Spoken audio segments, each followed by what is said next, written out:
Friends, learn in short में आपका एक बार फिर से स्वागत है। मेरा नाम है सरस और आप गाइस देख रहे हैं लर्न इन शॉर्ट। गाइस, ये आपका फोर्थ वीडियो है जिसमें मधुमक्खियों के बारे में जो सीटेट के क्वेश्चंस बनते हैं वो एनसीईआरटी का जो क्लास 4 का बुक है उसमें ये आपको देखने को मिलेगा कि क्या बताना चाह रहा है। एक कहानी के माध्यम से बच्चों को सिखाया जाता है कि मधुमक्खियों का पालन कैसे होता है और उसी से आपके भी सीटेट में क्वेश्चन बनते हैं। तो फिर गाइस, मतलब लेट ना करते वीडियो को स्टार्ट करते हैं। एक कहानी है जिसमें एक लड़की बता रही है कि मेरा नाम अनीता कुशवाहा है और मैं मुजफ्फरपुर ज़िले के बोचावा गांव में रहती हूँ जो बिहार में है। मेरे घर में माँ, पिताजी और दो छोटे भाई हैं। मैं कॉलेज में पढ़ती हूँ और स्कूल के बच्चों को पढ़ाती हूँ। मैं मधुमक्खी पालने का काम भी करती हूँ। मतलब एक लड़की जो है अनीता कुशवाहा, वो मधुमक्खी पालने का काम करती है। वो इसी के माध्यम से बताएगी कि मधुमक्खी को कैसे पाला जाता है और क्या क्या सावधानियाँ बरती जाती हैं, कैसे शहद प्राप्त होता है। ये सारी चीज़ें इस वीडियो में आपको मिलेगी और इस कहानी के माध्यम से वो बताएगी। इतना सब कर पाना मेरे लिए आसान नहीं था जब मैं छोटी थी। गाइस, ये कहानी जो है वो ये आपके लिए इम्पोर्टेंट नहीं, इम्पोर्टेंट ये होगा जो आगे मैं बताऊंगी इस कहानी में और क्या इम्पोर्टेंट बात है और क्या आपके सीटेट में क्वेश्चन बनते हैं। इतना सब कर पाना मेरे लिए आसान नहीं था। अनीता ये बात कह रही है, जब मैं छोटी थी तब मैं दिन भर बकरियां चराती थी। मेरा भी स्कूल जाने का मन करता था पर माँ पिताजी को लड़कियों को स्कूल जाना पसंद नहीं था। यह एक सच्ची कहानी है। अनीता कुशवाहा चमकता सितारा सच्ची कहानी के आधारित पर ये जो नोट लिखा हुआ है यह एक रियल कहानी है। स्कूल जाना एक सपना।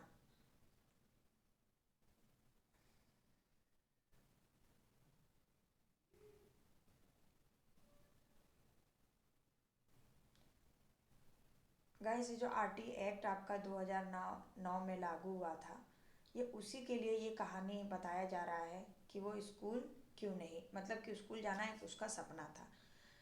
तो गाइस, इसको स्किप करने वाली थी लेकिन हम लोग 2 मिनट का टाइम लगेगा, इसको भी पढ़ लें। एक दिन मैंने स्कूल के अंदर झांक कर देख ही लिया। बच्चों को देखकर मैंने अपने आप को रोक नहीं पाई और बच्चों के कतार में पीछे जाकर चुपचाप बैठ गई। मुझे बहुत अच्छा लगा। घर जाते ही मैंने हिम्मत करके माँ पिताजी को स्कूल के बारे में बताया। उन्होंने मुझे स्कूल जाने के लिए बिल्कुल मना कर दिया। उस दिन मैं बहुत रोई। मेरे गांव के एक टीचर ने माँ पिताजी को समझाया कि पढ़ाई करना कितना ज़रूरी है। उन्होंने बताया कि 8वीं कक्षा तक की पढ़ाई पर कोई खर्च भी नहीं आता है। पढ़ना तो सब बच्चों का अधिकार है। मुझे पता नहीं कैसे पर मेरे माँ पिताजी मान गए। मैंने स्कूल जाना शुरू कर दिया। स्कूल में भी बहुत ज़्यादा नंबर तो नहीं लाती थी पर टीचर मुझसे सवाल बहुत पूछती थी। ये बच्चों के लिए हिसाब है कि कुल खर्चा कितना आता है। वो हम लोग का काम, मतलब कि आपके काम की चीज़ नहीं है। वो देखते ही देखते 5 साल बीत गए। मैंने 5वीं कक्षा पास कर ली। मुझे पता चला कि छठी कक्षा में खर्चा बढ़ जाएगा।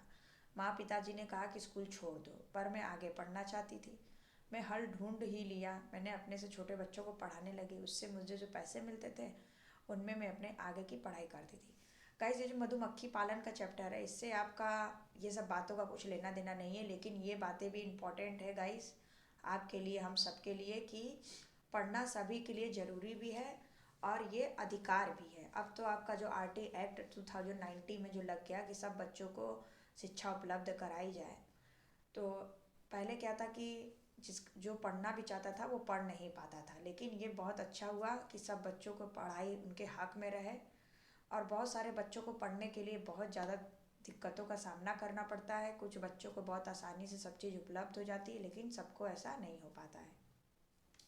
फिर एक याद है उसकी, मुझे याद है कि गांव के कुछ बड़े लड़के भी बच्चों को पढ़ाते थे।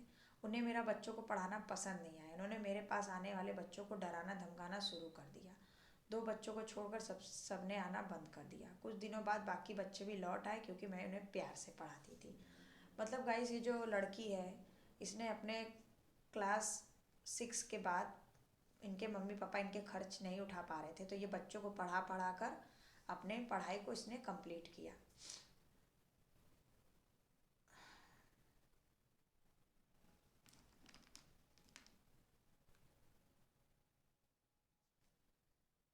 उसके बाद आगे बढ़ते हैं। देखिए गाइस, ये है, हर बच्चे का हक है कि वो 8वीं कक्षा तक की पढ़ाई मुफ्त कर सके। क्या सभी बच्चों को यह अधिकार मिलता है? चर्चा करें। क्या है आरटी अधिनियम 2019, इनसे भी क्वेश्चन बनते हैं, तो अच्छी बात है कि इसमें आपको ये इम्पोर्टेंट पॉइंट दे दिया है। यह 6 से 14 साल के सभी बच्चों को मुफ्त एवं अनिवार्य शिक्षा का अधिकार देता है। ये इंपॉर्टेंट पॉइंट है गाइस, इसको आप नोट कर सकते हैं या इसका स्क्रीनशॉट ले सकते हैं कि आरटी एक्ट 2019 में क्या बताया गया है कि 6 से 14 साल के सभी बच्चों को मुफ्त एवं अनिवार्य शिक्षा का अधिकार देना है। इससे आपके सीटेट में क्वेश्चन बन सकते हैं। बाकी की उसकी और कहानी है। स्कूल से मधुमक्खी पालन तक। हाँ, अब ये इम्पॉर्टेंट पॉइंट है, इसको आप लोग नोट कर लीजिएगा कि हमारे इलाके में बहुत सारे लीची के पेड़ हैं। लीची के फूल मधुमक्खियों को लुभाते हैं। ये इम्पॉर्टेंट पॉइंट है। क्वेश्चन में पूछता है कि कौन से फूल मधुमक्खियों को लुभाते हैं, तो आप लिख सकते हैं लीची का फूल।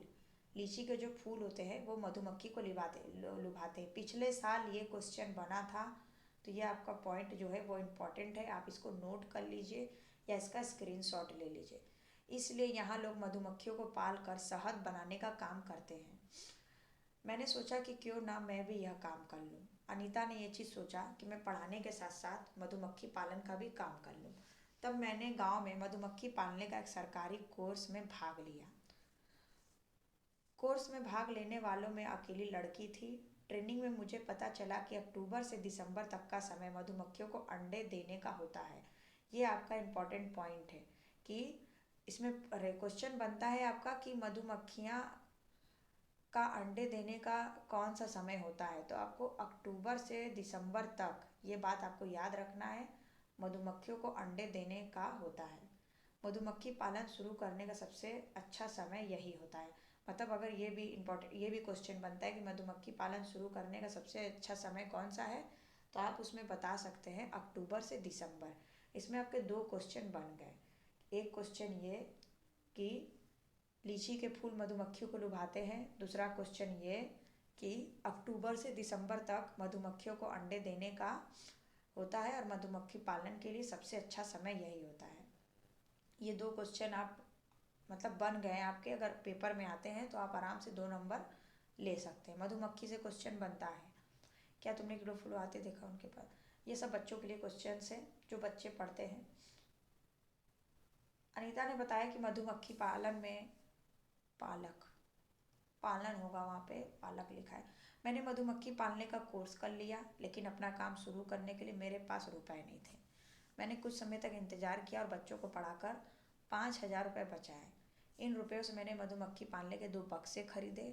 एक बक्से की कीमत 2,000 थी। बाकी बचे रुपयों से मीठा घोल बनाने के लिए चीनी और छत्ते को साफ करने के लिए दवाइयाँ खरीदी। ये सब बातों में देखिए गाइस क्वेश्चन छुपा हुआ है आपका, और आंसर भी छुपा हुआ है कि मधुमक्खी को पालने के लिए बक्सों में मधुमक्खी पालने के लिए बक्सों का प्रयोग होता है। आपको इमेज में भी दिख रहा होगा, ये देखिए इमेज के माध्यम से बताया जा रहा है। तो उसने बताया अनीता ने कि इन रुपयों से मधुमक्खी पालने के 2 बक्से खरीदे। एक बक्से की कीमत 2,000 थी। बाकी बचे रुपयों से मीठा घोल बनाने के लिए चीनी और छत्ते को साफ करने के लिए दवाइयाँ हैं। छत्ते को साफ करने के लिए दवाइयों का भी प्रयोग होता है, जो कि बहुत इम्पोर्टेंट है। ये पॉइंट भी आप इसका स्क्रीनशॉट ले लीजिए या आप इसको नोट कर लीजिए। उसके बाद सितंबर का महीना था, दिसंबर तक मेरे पास इतनी मधुमक्खियाँ हो गई कि 2 बक्से कम पड़ने लगे। मैंने 2 बक्से और खरीदे। मुझे मधुमक्खियों के बारे में ज़्यादा अनुभव नहीं था। कई बार मधुमक्खियों ने मुझे काटा भी। इससे मेरा चेहरा और हाथ सूज जाता है, दर्द भी बहुत होता है, पर कहती किससे, यह काम तो मैंने इच्छा से शुरू किया था।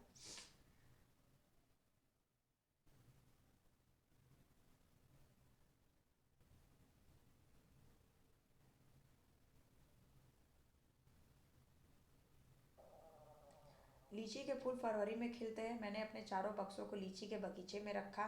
मुझे हर बक्से से 12 किलो शहद मिला, जो मैंने बाजार में बेचा। मुझे अपनी पहली कमाई मिली। अब मेरे पास 20 बक्से हैं। अनीता के 20 बक्सों की कुल कीमत क्या है। तो आपको इसमें ये क्वेश्चन छुपा है कि लीची के फूल फरवरी में खिलते हैं। ये आपका क्वेश्चन आता है कि लीची के फूल किस महीने में खिलते हैं, तो फरवरी में। और मधुमक्खी पालन के लिए कौन सा महीना अच्छा है आपका, तो आ, ऊपर था आपका अक्टूबर से दिसंबर तक। हर बक्से से कितने किलो शहद मिले, 12 किलो शहद मिला। मैं रोज़ साइकिल से जाती हूँ कॉलेज से, 5 किलोमीटर दूर शहर में है। जब मैं कॉलेज जाती हूँ तो माँ मधुमक्खियों की चीनी का घोल तैयार करती है, पिताजी मधुमक्खियों की देखभाल करते हैं और बक्सों से शहद निकालते हैं। अब तक तो मैं भी अनीता को अच्छी तरह जान गई हूँ। आसपास के सभी गांव के लोग उसे पहचानते हैं। वो गांव के सभी बैठकों पे जाती है और लोगों को समझाती है कि पढ़ना सबके लिए बहुत ज़रूरी है। कुछ लोग तो उस पर हंसते हैं, लेकिन अनीता को अपना काम करना है, वो करती है। अनीता होल सेलर बनना चाहती है, जिससे वो मधुमक्खी पालने वाले सौदों को सही कीमत दिलाए। ये आपके और ये क्वेश्चंस यहाँ से बनेंगे आपके। हर छत्ते में एक रानी मक्खी होती है जो अंडे देती है। हर छत्ते में कुछ नर मक्खी भी होते हैं। जो छत्ते में बहुत सारी काम करने वाली मक्खियाँ भी होती हैं। ये दिन भर काम करती हैं शहद के लिए, फूलों का रस ढूंढती है। जब किसी मक्खी को रस मिल जाता है तो वह हर तरह का नाच करती है। दूसरी मक्खियों को पता चल जाता है कि रस कहाँ है। वे रस से शहद बनाती हैं। छत्ता बनाने का काम भी इन्हीं का होता है और बच्चों का पालना भी। ये ना हो तो छत्ता ना बने और ना ही शहद इकट्ठा हो। शहद का बिना छत्ते की सारी मधुमक्खियाँ भूखी ही रह जाती हैं। नर मक्खी छत्ते के कुछ खास काम नहीं करते हैं। मतलब गाइस इसमें देखिए ये आपके क्वेश्चन है। छत्ते में देखिए एक रानी मक्खी होती है, ये भी बनते हैं क्वेश्चन, जो अंडे देती है। मतलब जो जो छत्ता होता है मधुमक्खियों का, उसमें एक रानी मक्खी होती है जो अंडा देती है। छत्ते में कुछ नर मक्खी भी होते हैं और छत्ते में बहुत सारी काम करने वाली मक्खियाँ भी होती है। मतलब एक एक रानी मक्खी होती है जो उसका काम होता है अंडा देना, और बाकी के जो नर मक्खी भी, मतलब कई नर मक्खी भी होते हैं और बहुत सारी काम करने वाली मक्खियाँ भी होती हैं। ये दिन भर काम करती हैं। ये शहद के लिए फूलों का रस ढूंढती है। मतलब बाकी की जो मक्खियाँ होती हैं वो फूलों का रस ढूंढती हैं शहद के लिए। जब किसी मक्खी को रस मिल जाता है वो तरह तरह का डांस करती है। मतलब अगर किसी मधुमक्खी को मिल जाता है तो वो तरह तरह का नाच करती हैं और दूसरी मक्खियों का भी इस बारे में पता करवाती हैं। वे रस को शहद बनाते। छत्ता बनाने का काम भी इन्हीं का होता है। मतलब जो बाकी की मक्खियाँ होती हैं उन्हें मतलब कि रानी जो मधुमक्खी है उसे छोड़कर बाकी के जो काम करने वाली मक्खियाँ होती हैं उन्हीं का काम होता है छत्ता बनाने का और बच्चों को पालने का भी। और ये ना हो तो छत्ता ना बने और शहद भी ना बने। मतलब बाकी की जो रानी मधुमक्खी को छोड़कर बच्चों पालने का, मतलब कि छत्ता बनाने का काम इन्हीं का होता है। शहद के बिना छत्ते की सारी मधुमक्खियाँ भूखी ही रह जाती हैं। नर मक्खी छत्ते के लिए कुछ खास काम नहीं करते। मतलब जो नर मक्खी होते हैं वो छत्ते के लिए कोई खास काम नहीं करते, मादा मक्खियाँ ही ज़्यादा करती हैं। मधुमक्खियों की तरह ही चींटियाँ भी मिलजुल कर रहती हैं। सभी चींटियों का काम बटा हुआ है। रानी चींटियाँ अंडे देती हैं, सिपाही चींटियाँ बिल का ध्यान देते हैं। ये चींटियों से रिलेटेड है। बस गाइस ये देखिए इम्पोर्टेंट आपका यहाँ पे क्या था। अनीता नाम की लड़की है, उसने बहुत स्ट्रगल किया, फिर उसने पढ़ा लिखा, बच्चों को पढ़ाया, उसके बाद उसने मधुमक्खी का काम शुरू किया। जो आपके सीटेड में क्वेश्चन बनते हैं ये रहा आपका इम्पोर्टेंट, क्योंकि इसमें आरटी अधिनियम भी ला दिया। तो ये भी है, इससे भी क्वेश्चन बनता है कि 6 से 14 साल के सभी बच्चों को मुफ्त एवं अनिवार्य शिक्षा मतलब मिलना अधिकार है उनका। उसके बाद ये रहा आपका कि लीची के फूल मधुमक्खियों को लुभाते हैं, ये आपका क्वेश्चन बन गया। उसके बाद ये पता चला कि मधुमक्खी पालन शुरू करने का सबसे अच्छा समय कौन सा है। अक्टूबर से दिसंबर का समय सबसे अच्छा है, ये आपका बन गया क्वेश्चन। उसके बाद 3 क्वेश्चन आपके यहाँ से बन गए। उसके बाद इसमें भी पूछता है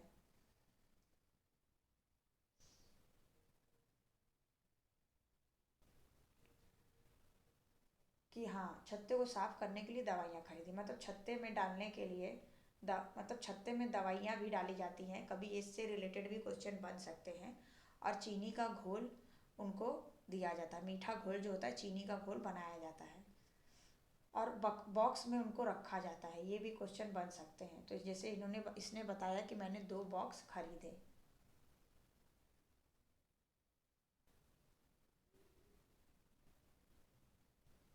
यहाँ से आपका क्वेश्चन नहीं बनेगा। उसके बाद आपका ये क्वेश्चन बन सकता था,